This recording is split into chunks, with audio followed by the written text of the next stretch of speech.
তো প্রিয় দর্শক, আসুন শুরুতে জেনে নেব আজকের আবহাওয়া। সকাল থেকে কেমন থাকবে এবং সারাদিন কোথায় কেমন থাকবে, কোথায় কোথায় ভারী বৃষ্টি, কোন কোন জেলায় হালকা থেকে মাঝারি বৃষ্টি, আর কোথায় কোথায় দমকা হাওয়া বয়ে যাওয়ার সম্ভাবনা রয়েছে।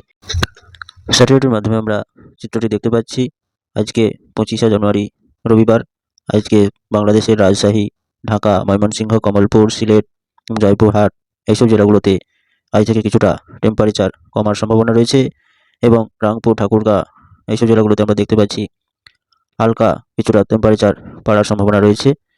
এবং 26 তারিখ সোমবার রাজশাহী, ময়মনসিংহ, ঢাকা, কমলপুর এইসব জেলাগুলোতে কনকনে ঠান্ডার কিছুটা মুক্তি পেতে শুরু করবে এবং 27 তারিখে ওয়েদারের অনুযায়ী আমরা দেখতে পাচ্ছি স্যাটেলাইটের মাধ্যমে রাংপুর, জয়পুরহাট, রাজশাহী, ময়মনসিংহ, সিলেট, কমলপুর এইসব জেলাগুলোর পার্শ্ববর্তী অংশে কিছুটা করে টেম্পারেচার বাড়ার সম্ভাবনা রয়েছে।